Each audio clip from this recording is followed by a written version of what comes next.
How's it going, everyone? It's Lumity here, and today we're going to be talking about a video game on the N64. We're going to be talking about Rugrats Scavenger Hunt. I put enough hours into this game now where I feel like I can talk about it comfortably, and I have to say, I actually do like this game. I know that this game didn't get good reviews back in the day. I actually never played it back in the day. This is my first time ever playing it. However, I really like board game video games. I really like them. And I think that this one is actually pretty fun. I think that it's going to be a miss for a few people, though, because it takes out the mini games that a lot of people like to see in a lot of these video game board games. But I think what's there is still really fun, and I like the board game mechanics that this game provides. So let's go ahead and jump right into it. So this game is obviously based off of the TV show, The Rugrats. You can play as one of four characters. You can play as Tommy Pickles, you can play as Chucky, or you can play as the twins, and those are the four characters that you can play as. I wish that there was a bit more options than just that, but unfortunately that's all you can pick from. And you don't get a whole lot of boards either. You only have 3 boards, so I will say selection in this game is very limited. However, you can customize the boards a little bit. So the first 2 boards, you can actually make them either a small board, regular size board, or a large board. So depending on the size of the board, obviously it's going to make the game most likely longer. So that's kind of the whole point of that, and it'll also make it a little bit more difficult. And each board has its own gimmick, which is really cool. The first board is like this Aztec, basically scavenger hunt, where you're looking for smashed statues.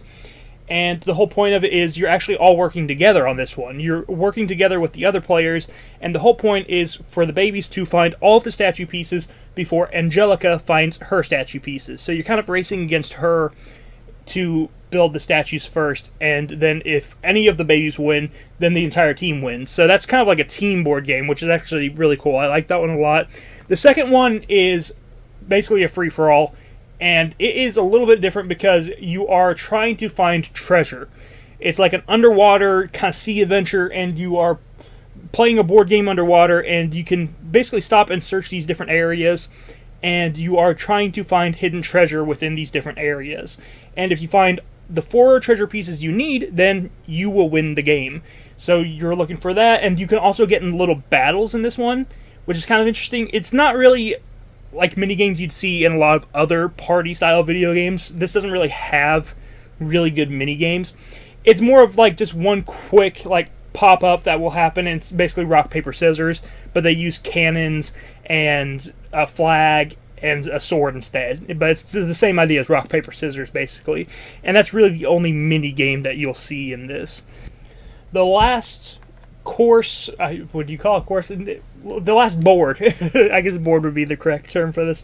The last board you have in this is basically a candy area. You're in this like weird candy area, and there's a bunch of circular boards around, and you are all turned into reptars, and you are trying to get the candy that you need first. So whoever gets the candy that they need first wins that specific board game.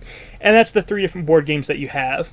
The Reptar board game, where you're looking for the candy, that one basically has really no customization, hardly at all. So that's the one that basically is, you have to basically take what it gives you, you know? But the other ones at least do have a little bit of customization. And one thing that's kind of cool is that you can do hidden squares. So if you want it to be a little bit harder, instead of knowing where you're going to land, you can do hidden squares, and you never know where you're going to land when you land on a block. Like, you can roll a 5, you can move to the block, but you're not going to know what is underneath that mystery square until you land on it. So I think that's actually a really cool idea, and it just is a nice little thing to mix up the gameplay and add something different.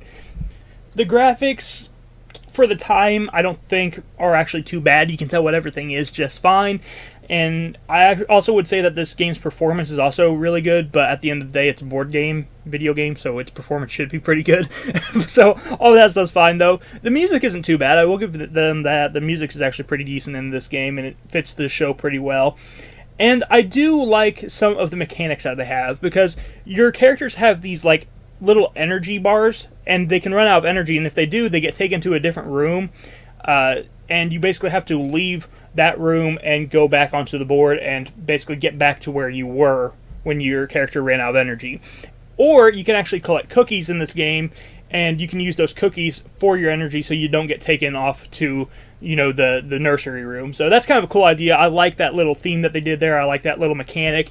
It makes it a little bit different and gives you something to kind of watch out for. So while you're trying to, go around these courses, you gotta keep in mind your little energy bar, and you have to also watch your cookies and see how many cookies you have, because if you run out of energy and you don't use any cookies and you don't take a break to use the cookies, then you're going to get carried off to the nursery and you're going to lose your place on the board, and you're going to have to try to find your way back to it. So I think that's a pretty cool idea, actually. Not a bad mechanic.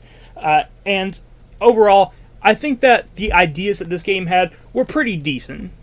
If you use your cookies, it will make you skip a turn, I will say. So keep that in mind. Whenever you need to swap your cookies out for energy, it will make you skip a turn whenever you do that. That basically is your entire turn right there. There's a few other things that you can get in this game as well, a few other mechanics that I like. There's some power-ups, for example. There's a lot of searching in this game. Obviously, you're searching for the missing pieces of the statues in the one board game. On the other one, you're looking for the missing treasure. So you can actually pick up upgrades to help you do that stuff. There's one that will actually let you search more than once on your turn. So if you land on a search square, it will let you search twice instead of just once.